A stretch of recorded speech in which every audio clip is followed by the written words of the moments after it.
ഇരിക്കുന്ന മാന്യ പ്രേക്ഷകർക്ക് സ്നേഹവന്ദനങ്ങൾ. Faith Emmanuel AG Sharjah Church Sunday School teachers and students CA പ്രോഗ്രാമിൽ അവതരിപ്പിക്കുന്നു ദാവീദും ഗോലിയാത്തും ഇന്നായിരുന്നെങ്കിൽ.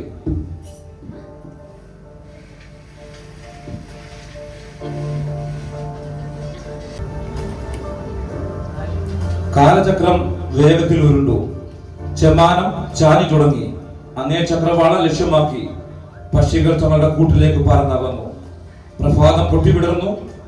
വളരെ പണ്ട്, ഏകദേശം BC 1000 ആണ്ടിൽ ശക്തരായ സൈന്യവുമായി ഫെലിസ്ത്യർ യഹൂദയ്ക്കുള്ള എഫേസ്-ദമാമിലും ശൗലും ഇസ്രായേലും ഏലാ താഴ്വരയിലും തമ്മിൽ യുദ്ധത്തിനായി അണിനിരന്നു. കുന്തവും വാളും പരിചയവുമായി ഇസ്രായേൽ രാജാവ് ശൗലും സൈന്യങ്ങളും ഒരു വശത്ത്. പെട്ടെന്നതാ ഫെലിസ്ത്യരുടെ പാളയത്തിൽ നിന്നും ഗത്യനായ 9 അടി 6 മുഴത്തിലധികം ഉയരമുള്ള മലനായ ഗോലിയാത്ത് പുറപ്പെട്ടു വന്നു.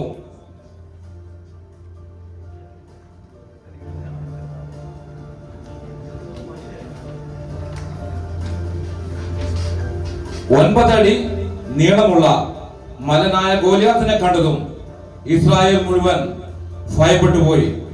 മലനാം ഗോലിയാത്തിനെ മുന്നിലായി കണ്ടയുടൻ ഇസ്രായേൽ ഒന്നാടങ്കം ഭ്രമിച്ചു, ഭയപ്പെട്ടു, നിവർന്നു നിന്നു കൊണ്ടു ഫെലിസ്ത്യൻ ആക്രോശിച്ചു. ഇസ്രായേൽ നിരാകളെ പോരിനായി വെല്ലുന്നു ഞാൻ. വരുവീൻ ഇസ്രായേലേ, എന്നോട് യുദ്ധം ചെയ്യുവാൻ. അംഗത്തിൽ ഞാൻ ജയിച്ചാൽ ഇസ്രായേൽ ഒന്നാടങ്കം ഞങ്ങൾക്കടിമയായി ഞങ്ങളെ സേവിക്കണം. അതാ ദാവീദ് പുറകിൽ കൂടി കടന്നു വരികയാണ്. ആരാണ് കടന്നു വരുന്നത്? ഇശായിയുടെ മക്കളിൽ 8ാമത്തവനായ ദാവീദ് ബേത്ലഹേമിൽ നിന്നും അപ്പന്റെ നിർദ്ദേശപ്രകാരം പട്ടാളത്തിലുള്ള തന്റെ സഹോദരന്മാരുടെ സുഖവിവരം അറിയുവാൻ കടന്നു വന്നു. അന്നേരം ദാവീദെന്ന ഇശായി പുത്രൻ തന്റെ സഹോദരരുടെ സുഖം അറിയുവാൻ അങ്ങു വന്നു. അവിടെ ഇസ്രായേലും ഫെലിസ്ത്യരും തമ്മിലുള്ള യുദ്ധമാണ് നടക്കുന്നത്. ഫെലിസ്ത്യൻ മലനായ ഗോലിയാത്ത് ഇസ്രായേലിനെ വെല്ലുവിളിക്കുകയാണ്. അവനെ ജയിക്കുക അസാധ്യമാണ്.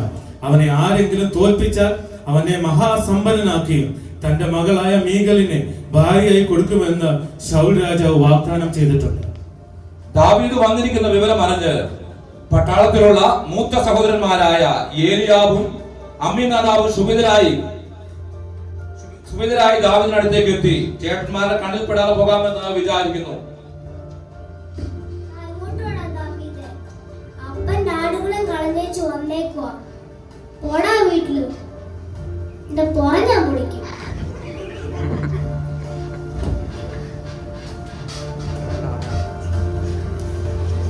ദാവീദ് അവിടുന്ന് മാറിയ ആളുകളോട് വീണ്ടും കാര്യങ്ങൾ അന്വേഷിക്കുന്നു.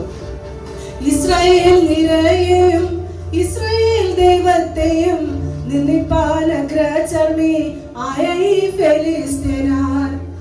ഇവർ ഇസ്രായേലിനെ നിന്ദിക്കുവാൻ ഇവൻ ആര്? ഇവരെ കൊന്നാൽ എനിക്ക് എന്ത് ലഭിക്കും? ഫെലിസ്ത്യനെ കൊന്നാൽ ശൗൽ രാജാവ് അവനെ മഹാനാക്കുകയും രാജാവിന്റെ മകൾ മീഖലിനെ അവന് വിവാഹം കഴിച്ചു കൊടുക്കുകയും ചെയ്യും. അവനെ വധിക്കും ഞാൻ, ഇസ്രായേലിൽ നിന്ന് നീക്കും, ജീവിക്കാൻ ദൈവമുണ്ടെൻ എല്ലാരും അറിയണം. ഈ വിവരം അറിഞ്ഞ ശൗൽ രാജാവ് അപ്പോൾ ദാവീദിനെ വിളിപ്പിച്ചു. ആരവിടെ? അവനെ ഇങ്ങോട്ട് വിളിക്കുവിൻ. നീ ബാലനല്ലോ, നിന്നെ കൊണ്ട് എന്ത് സാധിക്കും? തിരിഞ്ഞു പോയിക്കൊള്ളുക. ഒരിക്കൽ ഞാൻ അപ്പന്റെ ആടുകളെ കാട്ടിൽ മേയിച്ചുകൊണ്ടിരിക്കുമ്പോൾ ഒരു സിംഹവും പിന്നീട് ഒരു കരടിയും വന്നു. അപ്പന്റെ ആടുകളെ രക്ഷിക്കുവാനായി ഞാൻ അവയുടെ താടിക്ക് പിടിച്ച് കീറിക്കളഞ്ഞു. അന്ന് ദൈവമാണ് എന്നെ സഹായിച്ചത്. അതുപോലെ ഇസ്രായേലിന്റെ വലിയവനായ ദൈവം എന്നെ വീണ്ടും സഹായിക്കും. ഞാൻ ഈ ഗോലിയാത്തിനെയും കൊല്ലും, ഇസ്രായേലിന്റെ നിന്ന ഞാൻ നീക്കും. എങ്കിൽ പോയിക്കൊടുക്കാം. നീ പോയി ജയിച്ചു വരിക. നിന്നെ ഞാൻ സമ്പന്നനാക്കുകയും എന്റെ മകൾ മീഖലിനെ എതിർത്ത് വിവാഹം കഴിച്ചു കൊടുക്കുകയും ചെയ്യും. ഇത് ധരിച്ചു കൊടുക്കുക. അങ്ങനെ ശൗൽ രാജാവ് പട്ടാള ഡ്രസ്സൊക്കെ ദാവീദിന് കൊടുക്കുന്നു. അവനെ അണിയിക്കുകയാണ്. പക്ഷേ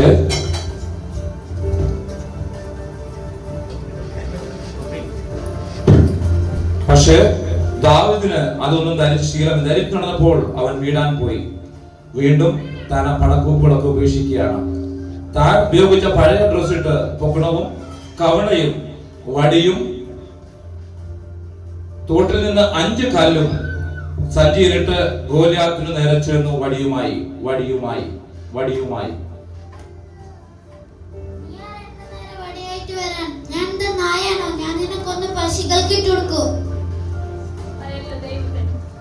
ഇസ്രായേലിന്റെ ജീവനുള്ള ദൈവത്തെ നിന്ദിക്കുവാൻ നീ ആര്? ഞങ്ങളുടെ ദൈവം ജീവിക്കുന്നുവെന്ന് ഇന്ന് നീ അറിയും. ഞാൻ നിന്നെ കൊന്ന് ആകാശത്തിലെ പക്ഷികൾക്ക് ഇരയായി നിട്ടുകൊടുക്കും. ദാവീദ് പെട്ടെന്ന് അണിക്കു നേരെ പുറകിലേക്ക് ഓടി കവണയിൽ വെച്ച് ഒരു കല്ല് വെച്ച് ചുഴറ്റി ഗോലിയാത്തിന് നേരെ എറിയുകയാണ്. നെറ്റിയിൽ കല്ലുകൊണ്ട് മുന്നിലേക്ക് അവൻ മല പോലെ നിലം പതിച്ചു. ദാവീദ് ഓടി വന്ന് ഗോലിയാത്തിന്റെ അരയിലുള്ള വാളെടുത്ത് തല വെട്ടിയെടുത്ത് ശൗലിന്റെ അടുത്തേക്ക് ജയഭേരി മുഴക്കുകയാണ്. ഇസ്രായേലിന്റെ ജീവനുള്ള ദൈവത്തെ നിന്ദിച്ചവരാണ് ഇതാ.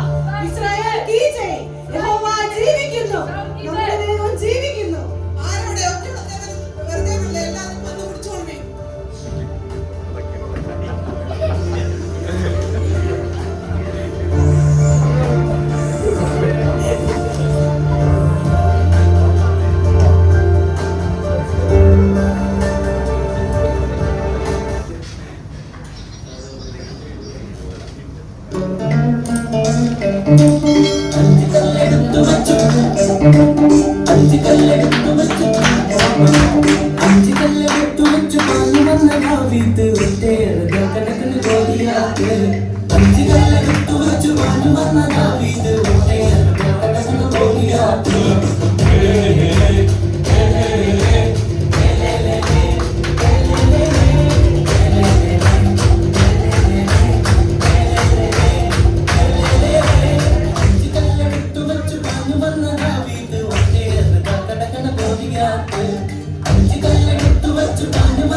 അങ്ങനെ ഇസ്രായേലിന്റെ ദൈവം ജീവിക്കുന്ന ദൈവമെന്ന് എല്ലാവരും അറിഞ്ഞ് ദൈവമായ യഹോവയെ ഭയപ്പെട്ടു.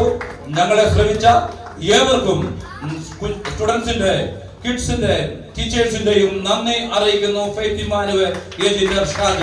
Thank you.